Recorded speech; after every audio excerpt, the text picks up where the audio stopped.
obviously a professor and an extremely acclaimed professor. But did that come natural to you? Was your mom and dad in the law profession? Was this all part of your world? Well, nobody in my family is a professor. My uncle is a lawyer, a criminal defense lawyer, who represents indigent defendants. Both he did trials, now he does appeals. So, I mean, there was a little bit of that from him. But nobody, I really didn't have like a role model as to becoming a professor, and it wasn't something I really thought about at all until I was somewhere maybe halfway through law school, when one of my professors said to me that he thought I could do it, or have you ever thought about doing it? And then I thought, well, maybe I could, and it seemed like a pretty good job, so then that sort of got on my radar screen. So, where's hometown? I grew up in East Brunswick, New Jersey, which is in central New Jersey, about an hour from New York City, close to the main campus of Rutgers University. Mm-hmm. And then from there, Stanford, the university? Right, Stanford for undergrad, and then Yale for law school, and just went straight through school, no breaks. And I always had a strong interest in history from when I was a small child. Now, I didn't major in history or get a degree, partly because I wanted to explore other things, and also because I just, in some way, I thought, well, the history part I could you could teach yourself to a greater extent. You could just decide to read widely in whatever topic you were interested in, and that I just would do that. And so then later there was more of the thought of trying to combine law and history for what I might do, but again, not with a degree in history at all. So I'm kind of, I'm not exactly self-taught, but I mean, there's an element of that, I suppose. So at the Yale Law School, Yale University, got your JD there. And then how did the law clerk with Judge Calabrese come about? That's a big deal. Oh, well, okay, so he was my torts professor when I was a first-year student, and then I was his teaching assistant for a class that he taught when an upper-level student. And it's a funny story in the sense that the year that he was hiring for, he had an extra spot open up for clerks because he decided to go from 3 clerks to 4 clerks, and it was already past the regular hiring season. So he just called me up one day and said, would you like to be my law clerk? So I like to say that it's like the easiest kind of sort of job offer I ever got. I didn't actually interview for the job at all. I mean, although you could say I was a student and a teaching assistant, so maybe that was an extended interview. Yeah, and it was a delightful time, and I just saw him a couple of weeks ago, and he's 93 now and still hearing cases and doing well, so that's been an amazing relationship in my life. Yeah, we'll talk a little bit about him. You know, he's an incredibly well-known jurist, and to have had to work for him, but I mean, for the camera's sake, maybe a little biography of Judge Calabrese. Well, one thing we have in common is we're both Italian by ethnicity. Now, he was born in Italy, I was born in the US, but my mother was born in Italy and came here when she was an early teenager. So he was born, his family came to the US to basically flee the fascist government because his father was a kind of leading anti-fascist activist.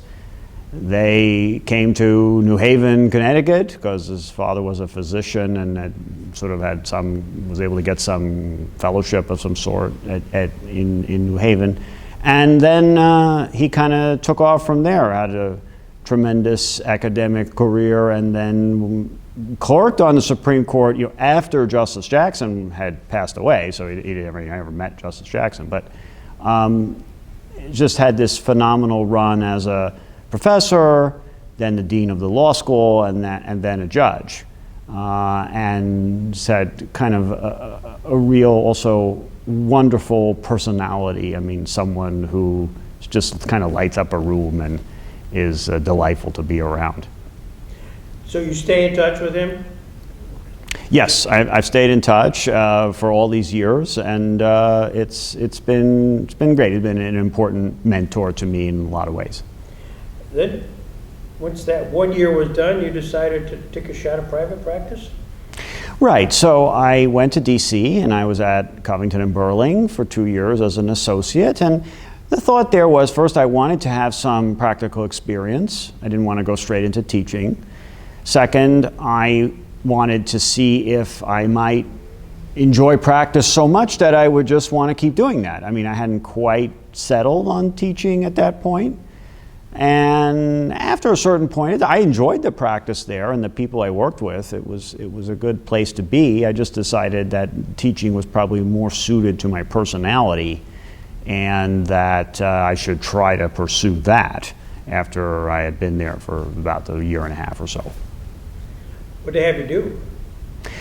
Well, I was kind of like a green lawyer, and like a lot of green lawyers, you get thrown into whatever cases people need help with. I mean, doing what perhaps now it would be things that artificial intelligence could do, but look, document discovery, kind of research on various questions. We had one trial where I went out and was part of the trial team, just helping the frontline lawyers get ready for each day.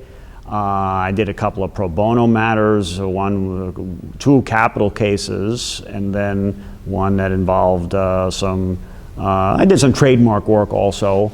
So just a kind of a variety of things, learning basic skills, I mean, that I would have developed further and continued with had I stayed in practice. I always love to talk to those who've been involved in practice, because I've been there. And the hours worked, and did you feel like you never had no life? Did you have the associates, they work you those 80-hour weeks? So it wasn't like that then. Now it might be very different, but at that point, first of all, business was good. The firm also had this kind of special tradition of people going into teaching and doing pro bono work, and they were quite proud to tell you about all of the people who were alums of the firm who had done that and the pro bono cases they'd worked on.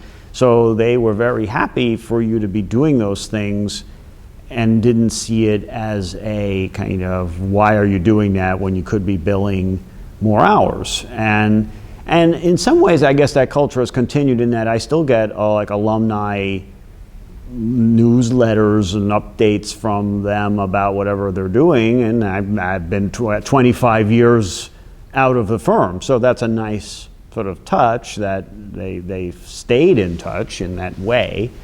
Now today, what would it be like if you were an associate there? I don't know. I mean, I'm too far removed from that to say.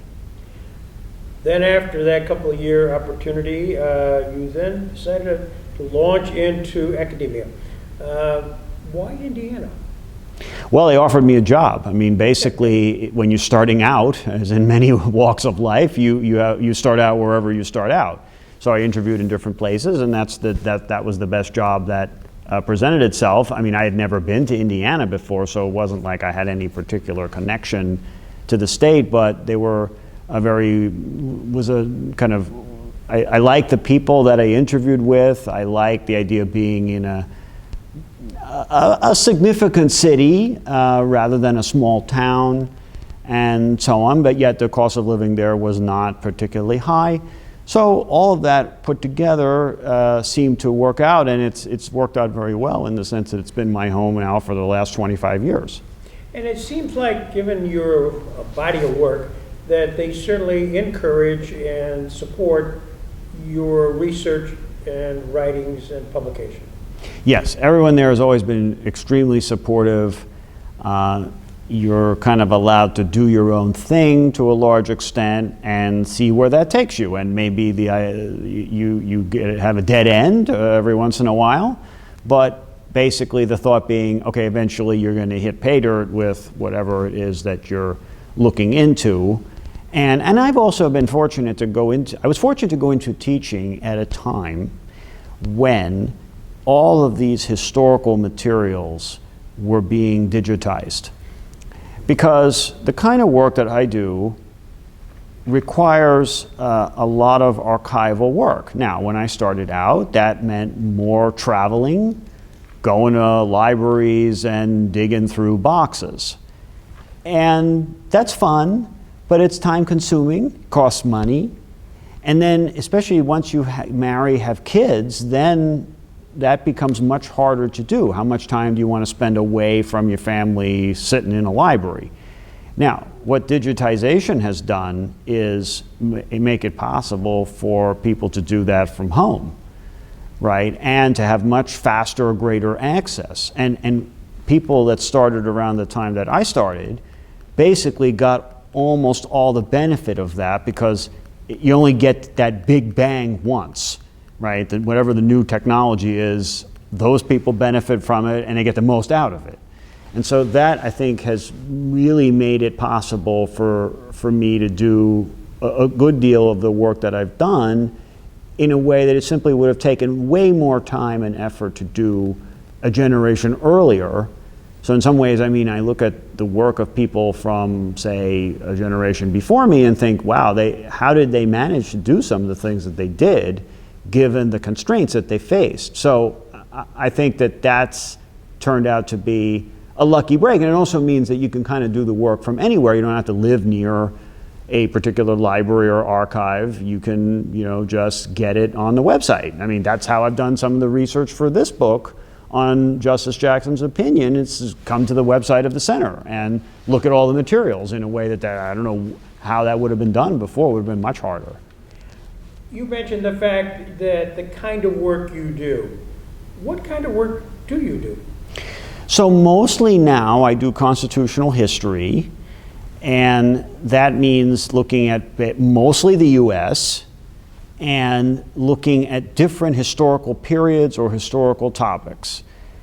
I mean, a lot of them have been about the 14th Amendment or the period of Reconstruction, but there have been others that go back to the 18th century and then reach into the 20th century. So that mostly means books, although sometimes there are articles that either end up getting in the book or are just little freestanding topics that aren't enough for a book, and you just write an article. I think one thing you could say is I try to write about things that I find interesting to me, and they may or may not be important. Sometimes you just want to write something because you want to read whatever the end result is. It doesn't have any particular application or meaning to anything going on right now, and may never have that kind of application, but it's still interesting. And then sometimes it turns out it is useful for shedding light on some current problem.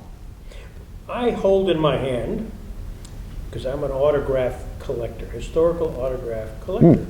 And I was reading your biography, and I said, oh my gosh, he's written about a unique autograph I have of John Bingham. John A. Bingham. Oh, okay, great. Cadiz, Ohio. Yeah. I mean, this is his autograph. And I'm curious why you chose him and kind of what you learned about him, because I think it's, a highlight of the fact he's one of the forgotten second founders, if you will. I mean, he's one of those guys. Yeah. Now, interestingly, that autograph you have is the same as the one that I have in my office, so the way soldiers. So the way I got mine, and it's probably the same, is soldiers in the Union Army were in Washington kind of in the winter between campaigns, and some of them had these autograph books, and they'd go around and get autographs in them, and then that members of Congress would be there, or sometimes generals or whatever, and then they'd clip out, oh, you want this person or that person. And so now what's interesting is, of course, he seemed, and I don't know if everybody did this, to sign it also saying where he was from. Right. which is interesting, and I have been several times to Caddis when I did the research on the book about him. So that's it's interesting. That's another example. So, yeah, John Bingham is a good example of kind of the sort of work that I do. When I was a law student, I learned that the key sentence of the 14th Amendment, the one that guarantees equal protection of the laws, among other things, was written by a congressman from Ohio named John Bingham. So then I went to look for a biography of John Bingham, and there was one, but I just didn't think it was all that good, or I didn't like it. And I thought, oh, it's kind of a shame that this is the only book about this person who made this important contribution. Shouldn't somebody write another one? And of course, you could say, whether you think a biography is good or not, every generation you could write a new biography about somebody important. There's just different perspectives that come from every era about Washington, Lincoln, anybody who was sort of an important figure.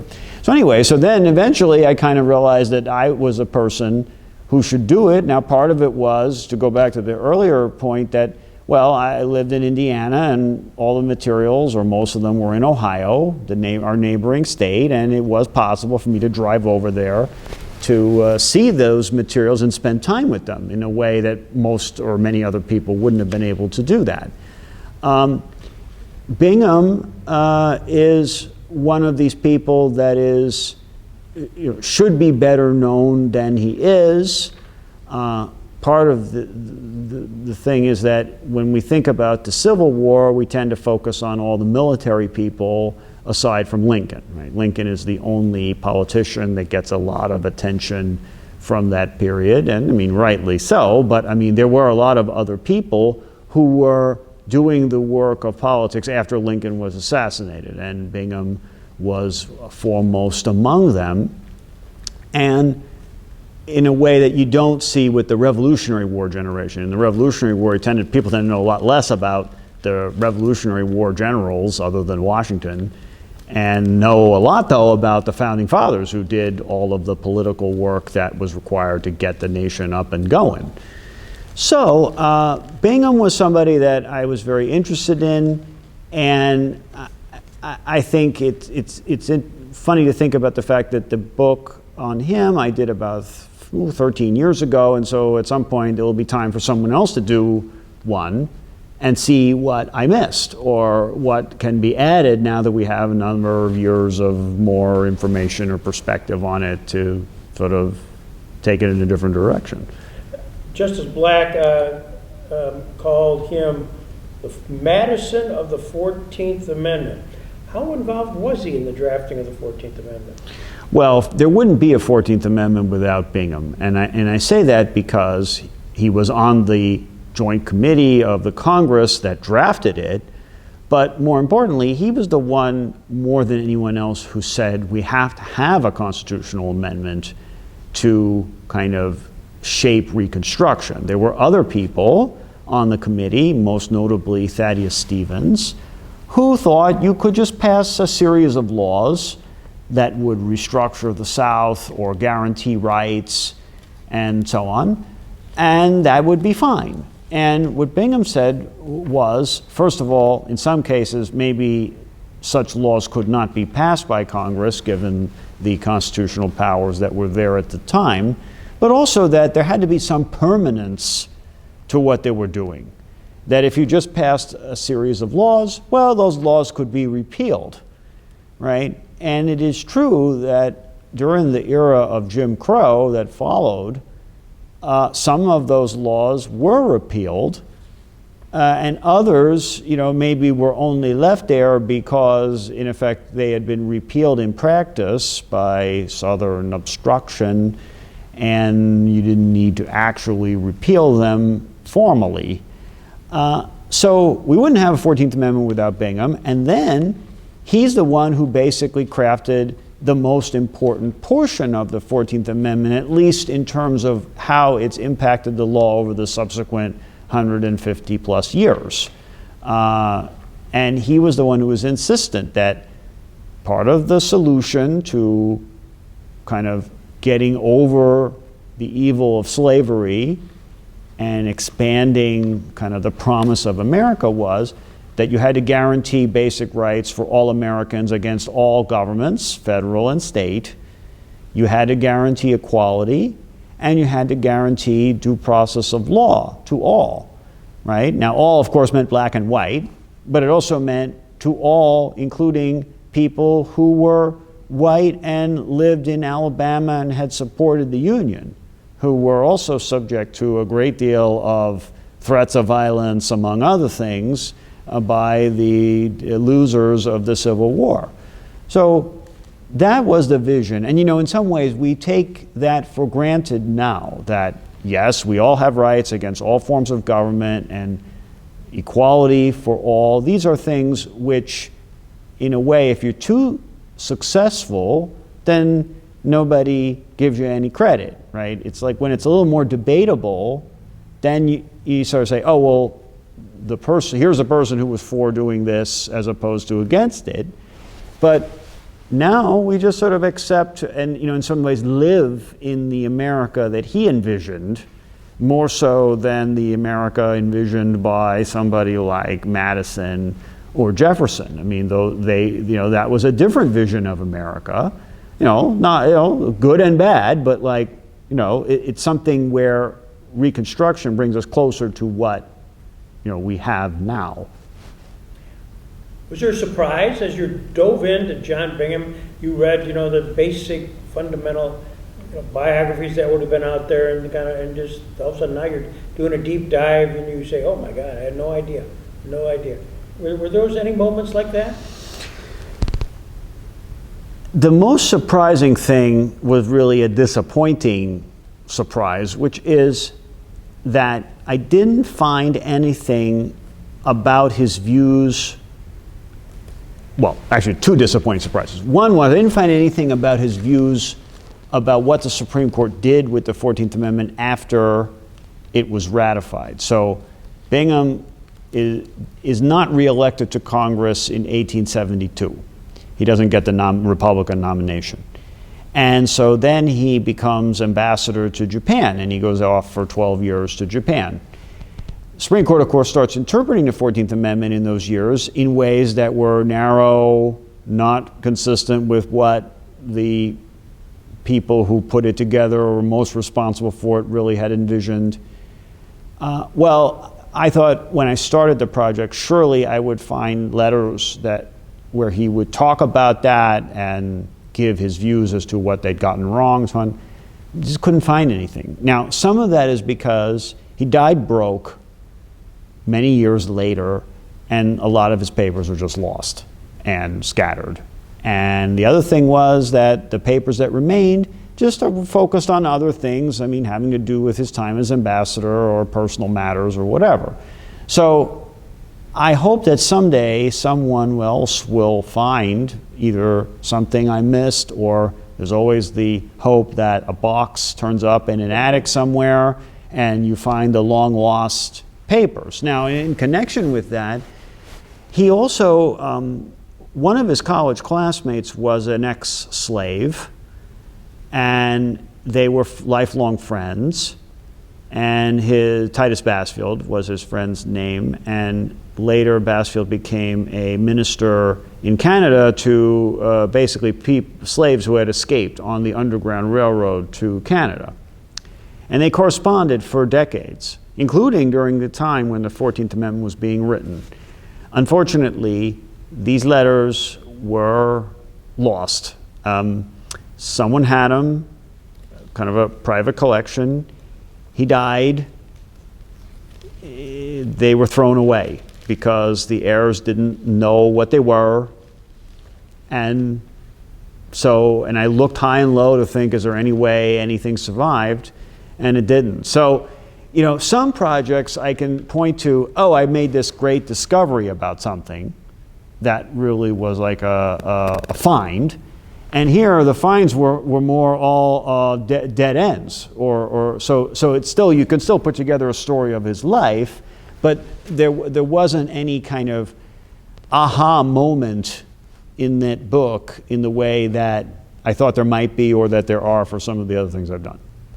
Well, some of the other things you have done, and this was right up my wife's alley, and she's a big, huge George Washington fan, and we were there at Mount Vernon recently and saw where the gravesite is, and next to the gravesite is an obelisk memorializing the gravesite of Bushrod Washington, another person who not as well known, but maybe more known for his name than anything else, Bushrod, that you also wrote about. And what was the concept of that? Of Washington who was not well known? So part of the thought was that I like writing, when it comes to biographies, and I've only done 2, writing about someone who doesn't have one rather than someone who has many, right? You could always write another book about Lincoln, another book about FDR, and so on, and that's great, but I just prefer to try to start with something that is just unwritten, and there was no published biography of Bushrod Washington. Okay, now second thing is, it's hard to write a book about someone who was only a judge, because being a judge is basically doing a lot of reading and a lot of thinking. It's hard to get inside the mind of somebody like that in a way that's exciting or kind of can be told as a story that's effective.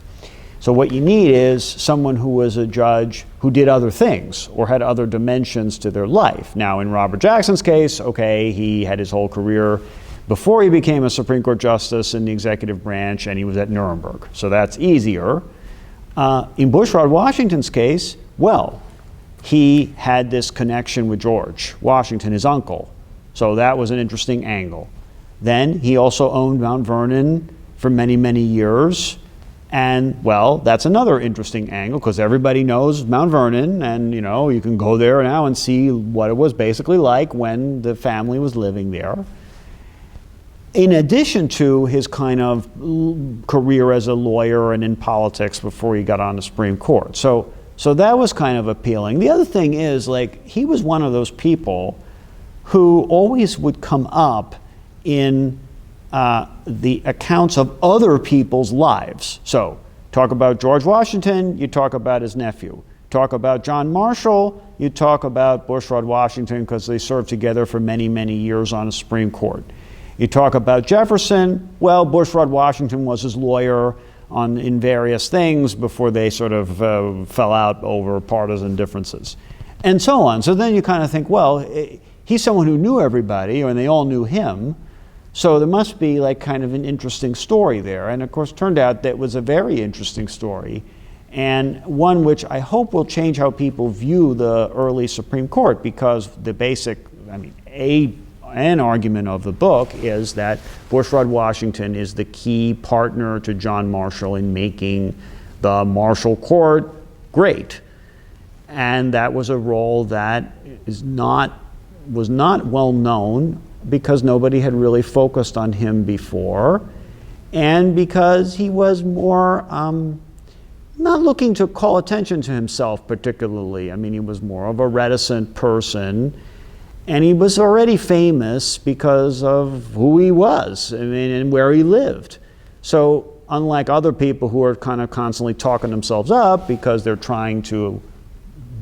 have an ambition for fame, he didn't have that. And so then that meant he didn't really get much credit for things after he was gone, but all the people he served with very much knew that he was like kind of the key to making things work on that Supreme Court. And there I did make a nice discovery, which was I found one of his journals where he had a lot of his notes for cases that he'd worked on and other things that were very revealing about that sort of thing, and no one else had sort of noticed this before. So then that was like a pleasant surprise or find that I had for that book. The most recent book, and the reason you're here today, is in fact The Actual Art of Governing, Justice Robert H. Jackson's concurring opinion in the Steele seizure case. I bring greetings from some of your near and dear colleagues, Professor Ted White, John Barrett, Brad Snyder. They all weighed in to extend their best. They said, he said, you have the best when you have you. So they Great compliment to him. Well, that's great, and they're all fantastic, and they were all very helpful to me in doing this book. Yeah, and so I find that in talking about your background, talking about doing your couple of biographies, that when you take a 10,000-foot look at this book, it is, this is a layman's term, but a biography of a part of one opinion of the United States Supreme Court. I can't recall anybody ever launching out into such territory before. I mean, did you feel this was sort of unique to really just dive into that aspect? In a way, I mean, so I always wanted to write something about Robert Jackson because lawyers are fascinated by his writings and then him as a person. But I didn't want to do a standard biography. Ted White, of course, just did one, and it's great. And I just thought, well, I'll just try to do something a little different. And then there was the thought of, okay, well, I've written books that cover like a whole time period or a whole person's life. How about focusing on something very small, right, in terms of like taking the microscope, you know, and kind of zeroing in on one thing and really squeezing all the juice you can out of that lemon, to mix metaphors. Now, so then, of course, Justice Jackson's opinions, I mean, a couple of them I teach regularly when I teach constitutional law. Okay, well, which ones are the ones to do? Well, really, there's two leading choices. One would be Barnett, right? You could easily imagine writing a book about Barnett. I mean, to some extent, that's been done. Or you go with the opinion in the Steele seizure case. And the advantage of that is it's coming at near the end of his life. I mean, he lives for 2 more years after, but you can, in a way, understand it as a valedictory or summation of his experience. He describes it a little bit that way in the actual opinion and in some things he said afterwards in his unpublished book on FDR. So that seemed like a better way to get at what I wanted to do. And it also allowed me to tell a little kind of mini biography, maybe, of him and at least how it related to what he ended up saying in this opinion that has become so influential. So it's true that there are very few opinions by a single justice that you would say you can write a whole book about them. So this is one of them. Then there are very few justices you would want to write a whole book about. I mean, if you think of all the justices that have been on the court. So, but he's one of them. And also, I suppose, in this case, this topic is still very relevant for today, right? So it isn't like some of the other projects which are more purely historical. I mean, this is a historical book, but what the opinion talks about is very relevant to things in the news about presidential power and the power of Congress and so on. So those were all kind of factors that went. And the hardest thing to do is to know what you want to do for a book, because a book means a couple of years. I mean, I'm not Robert Caro, right? So, I mean, I can't spend 20 years on a book, but I mean, a book does take 3 or 4 years easily. And so you want to think hard about, well, okay, what am I going to be interested in to spend 3 or 4 years on it, and what's going to be something that justifies 3 or 4 years of time and effort. So many things have to be true for that to work, and I think it all lined up well for this one. Well, it did, and having as one of the co-founders and been involved 25 years in reading an awful lot about Robert Jackson, I found your introduction, biographical introduction on Jackson, the most concise and detailed thing I've ever read. It was just dead on. So I applaud you for that. I told everybody, I said, you need to read that. You know, you can read a lot of biographies and other things that are long and hard, but you really put it in a very concise form, so congratulations. Thanks. The genesis of a book, you just talked about kind of how and why you chose the subject matter and the reasons for that. But at some point you got to dive in. You got to do the deep dive. You've read the opinion, of course, but now to get all the stuff, to squeeze the juice out, how does one go about that? I mean, what is the actual process? So, ideally, you would have enough material to write the book, but not too much material that you will be totally swamped. Again, unless you want to spend 20 years working on the book. Now, in this instance, you've got one opinion and one box of notes in the Library of Congress that the justice kept about the opinion. A few other boxes have a few relevant things, but it's mostly just all in one box. So, all right, you can easily go through one box. I mean, it's not digitized, so there I did go to the Library of Congress a couple times to go through all those materials. Of course, you can snap lots of pictures with your phone, and then that makes it easier than what they used to make you do, which was just have a pencil and make notes on a piece of paper. So you can go through all the drafts. And of course, one thing to say is, well, how do the drafts compare to the final product? Why did some things get left out? What got changed?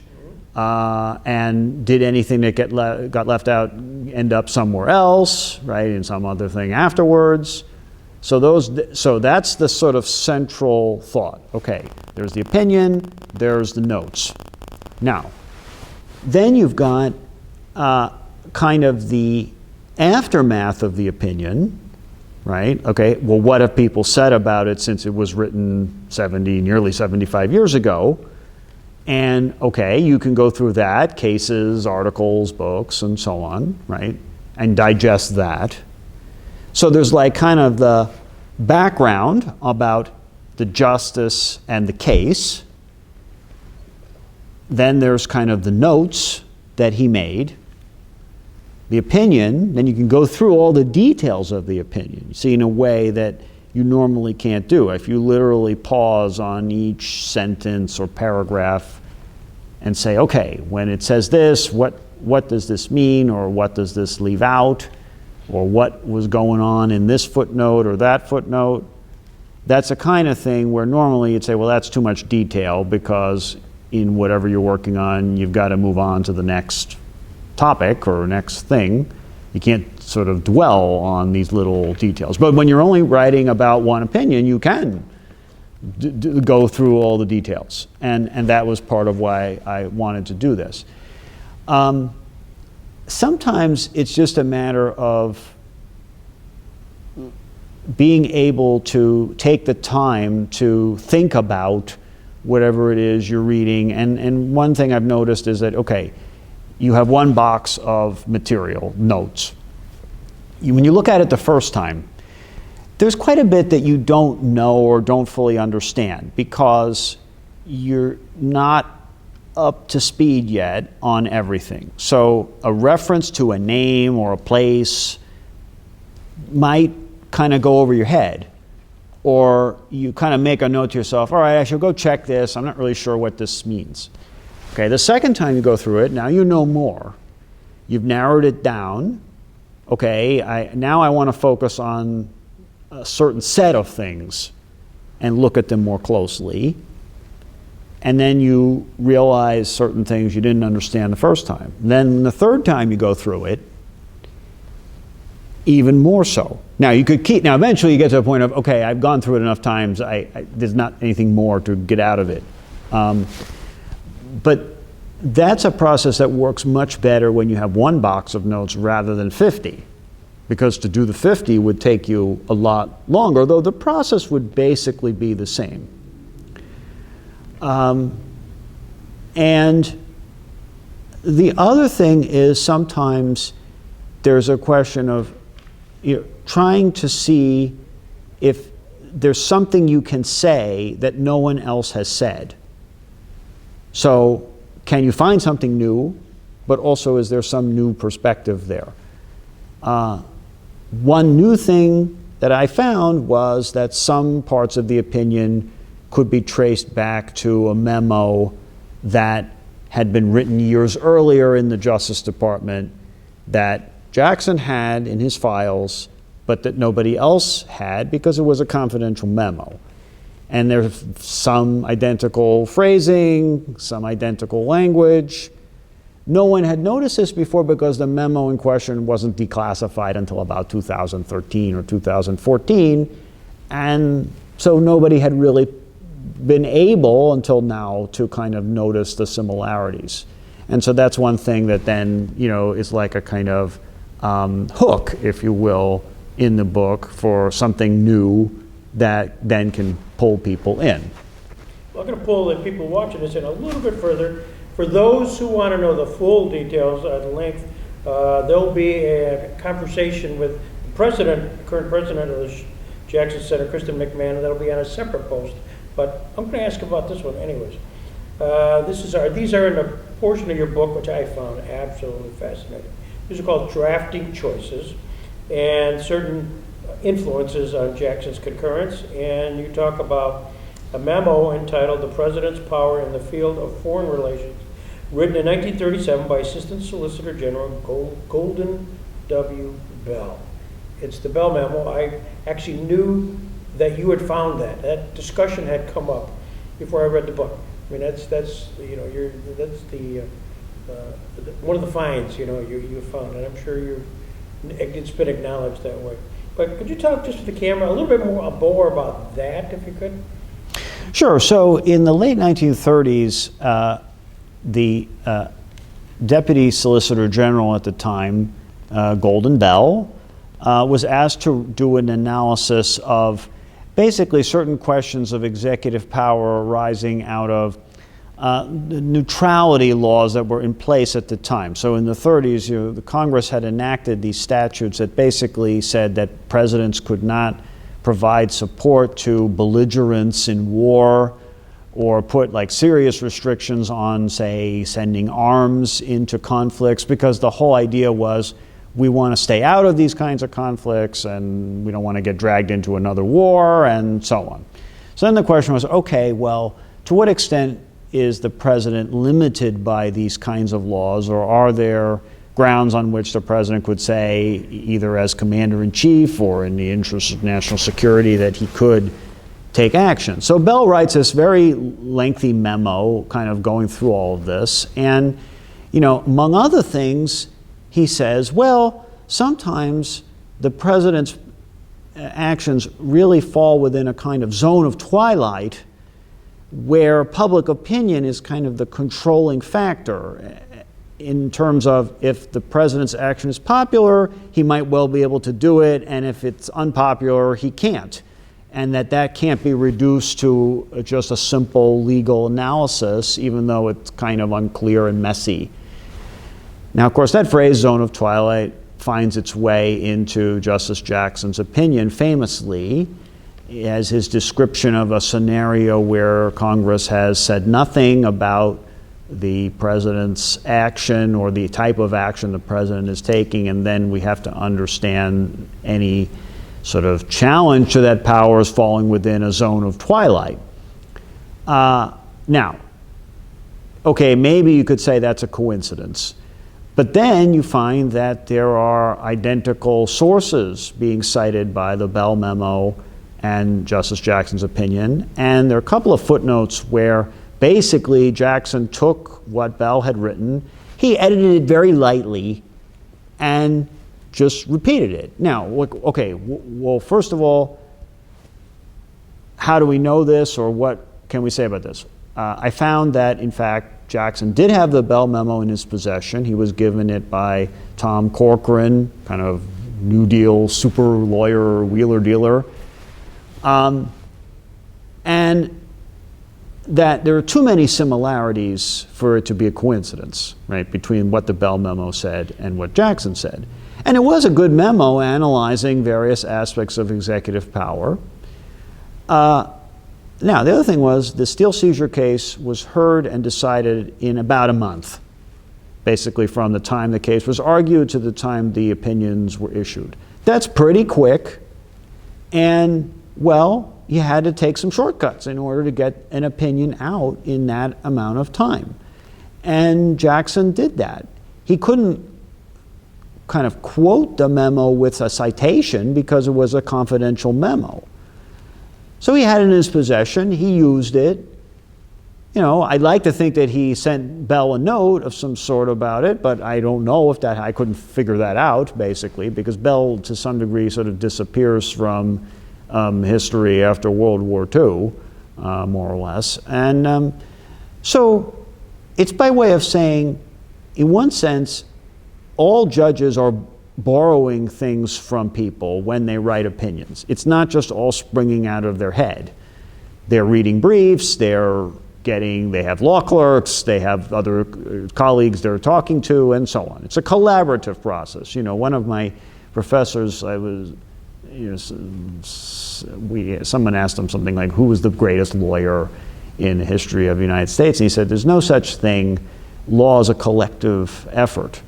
And this is a way of showing that. I mean, in one sense, this is a singular opinion by a singular person, Robert Jackson. But he was drawing on the work of other people. Sometimes he acknowledged that, sometimes he didn't. And, you know, that's part of opinion writing, especially under time pressure. So it's more like, the way I think of it, it's not a criticism of Jackson, it's more, let's give Bell the credit he deserves for having come up with some of this stuff first. And you did.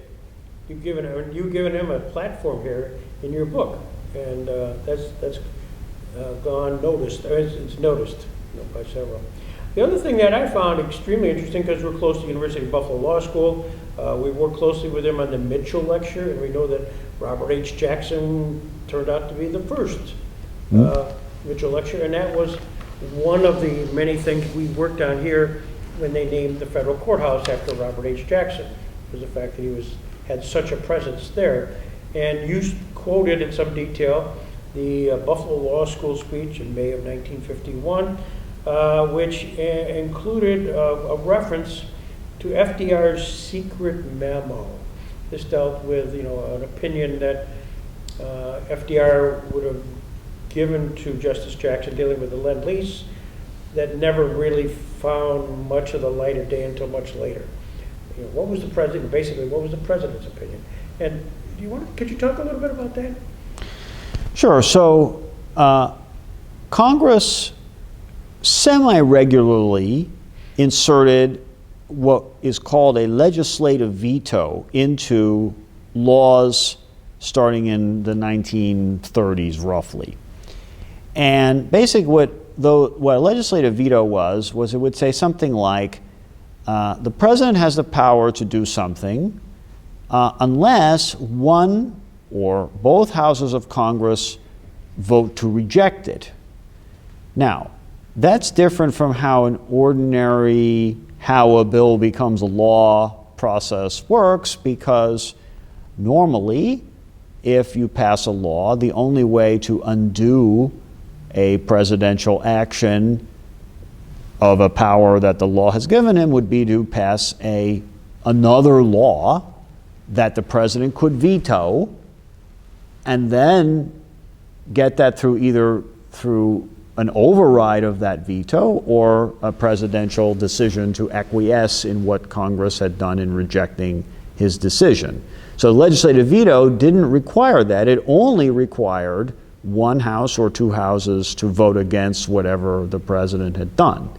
Now, in Lend-Lease, this was a law enacted before we entered World War II to basically give as much aid to Britain as we possibly could and still call ourselves neutral.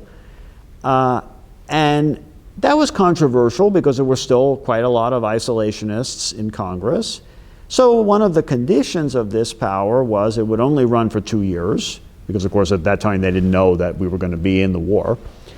And, well, one house, I think it was 2 houses of Congress, could vote to rescind, in effect, any presidential action. Okay, so Roosevelt felt that these provisions were unconstitutional, that they were basically an expansion of congressional power encroaching on the executive's prerogatives. And he asked Jackson to basically write a kind of statement, a formal statement to that effect, that would go along with Roosevelt's decision to sign the bill. Because he was going to sign the Lend-Lease Act. It was vital for Britain to survive that the Lend-Lease Act become law. So he wasn't going to veto the Lend-Lease Act because it had this provision in it. But he wanted something on the record saying, look, I'm signing this sort of under protest, and I don't think that this provision this legislative veto provision is constitutional. Now, Jackson disagreed. He thought it was constitutional, and he basically said, I can't write that kind of opinion. So Roosevelt said, well, I'll write that opinion. I'm going to explain why I think it's unconstitutional. Now then, and this is sort of the weird part, he could have, I suppose, had this just be a classified document that would go in his papers and then be there. But instead, he just gave it to Jackson and said, well, here it is. You decide when and if you should make it public. Which, as far as we know, is the only time that any president has really done something like that. And it does indicate a certain level of trust between Jackson and Roosevelt that might not have been there had it been a different attorney general being given this secret document. So anyway, so Jackson sits on this document for years, and when he's drafting the opinion in the Steel Seizure case, in early draft, he decides to spill the beans, and he tells this whole story. Now, it's not clear why, in the sense that there was no legislative veto involved in the Steel Seizure case. But maybe it was sort of, well, here's an opportunity to kind of get this off my chest, right? So then he sort of cuts it back in the subsequent draft and finally takes it out altogether.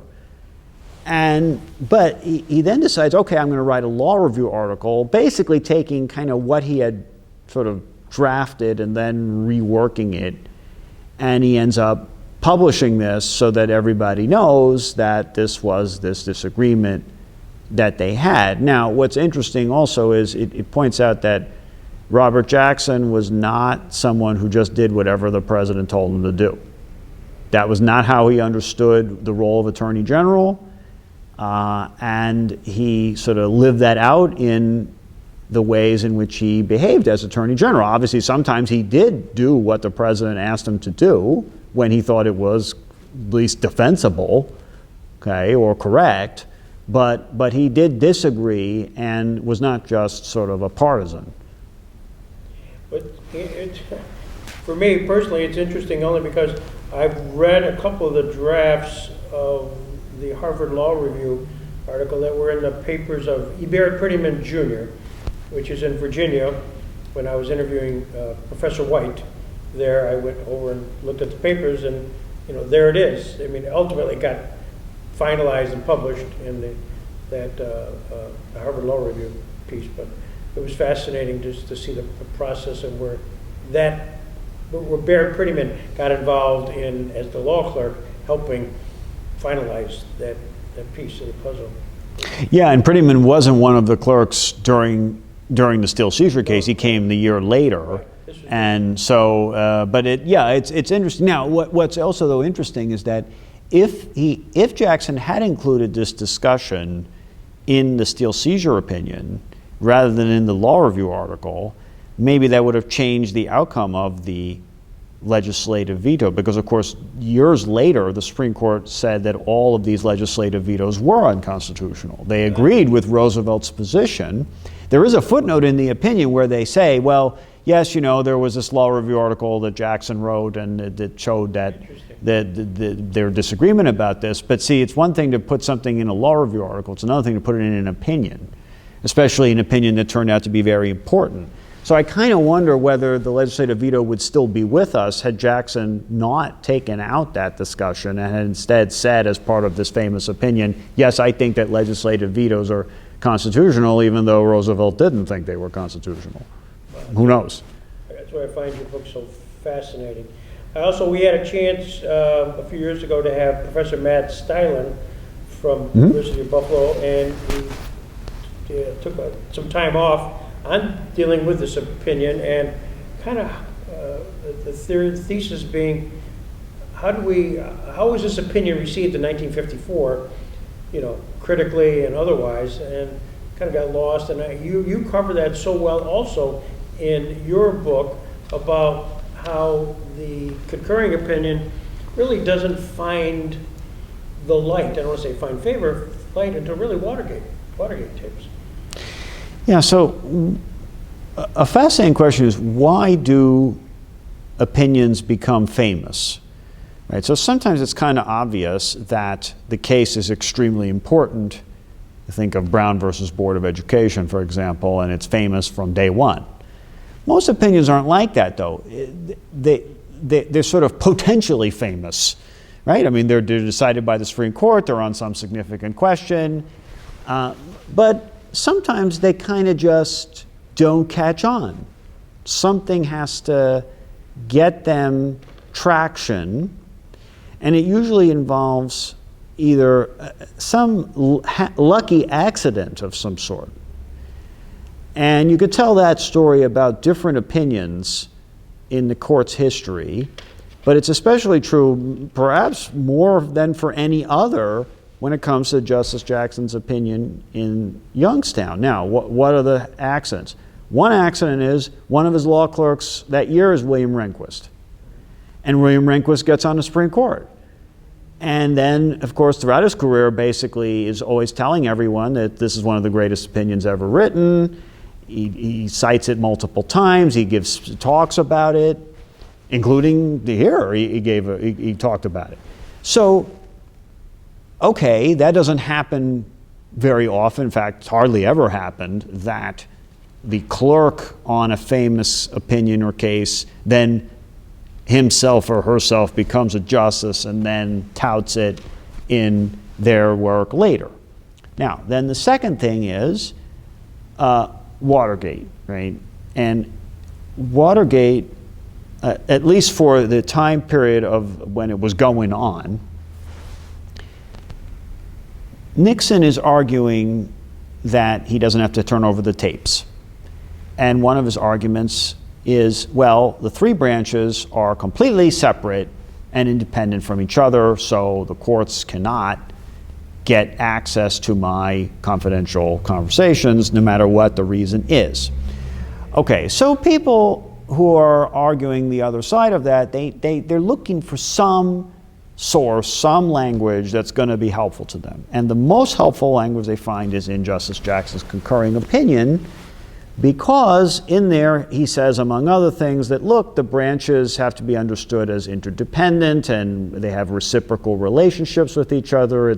They're not just three completely independent branches. That's just not how it works. And there was some additional credibility to that, given that Jackson had been an attorney general and an executive advisor, as he says in the opinion. So the special prosecutor, Archibald Cox, cites language from the concurring opinion. So does his successor, Jaworski. So do the courts that review the tapes case. And then so does the Supreme Court in the Nixon tapes case. Nixon tapes case is the first case that quotes from Justice Jackson's concurrence. That's a really huge case. Everybody in America knows about it. They're waiting for it. It comes out, they're all wanting to see what it says. That doesn't happen all that often, and that sort of launched the concurrence into orbit, let's say, okay, with an assist from Rehnquist, who was by then also on the court. Now, it could have become famous anyway, maybe over time, maybe something else would have triggered that, but maybe not. It wasn't famous for the first 20 years after it was written. It was just one of many opinions in the case and about separation of powers. And it could have stayed that way. And so the story of how it became famous is interesting, and its fame has only grown, right? So, I mean, you could also imagine something sort of, it has its moment in the sun, and then it kind of fades out, right? But that's not been true. Now, of course, here's one reason why. Well, who was Rehnquist's law clerk at one point? Chief Justice Roberts. And Chief Justice Roberts then went on and has cited the concurrence many, many times, including in the tariff opinion he wrote earlier this year. And so, okay, now that's even an extra level of happy accident that you have this sort of, two generations of clerks or, descendants, right, carrying the ball forward. The great thing that it's sort of a puzzle that I was not able to solve in this book is Justice Jackson is like the furthest thing from an originalist that you can find on the Supreme Court. He's very kind of dismissive of, history, that often can't tell you anything, and the Constitution can't be understood that way. I mean, he talks about that. He says, how can we know what he calls the forefathers, the founding fathers could have envisioned in modern times? Yet, the court, which is made up by conservative justices, and many of them kind of dedicated originalists, love the opinion. So it somehow has managed to transcend that kind of problem of being very sort of modern and kind of practical in the way it goes about thinking about these questions, and yet it still has this appeal. So maybe that won't last forever. I mean, that's one possibility.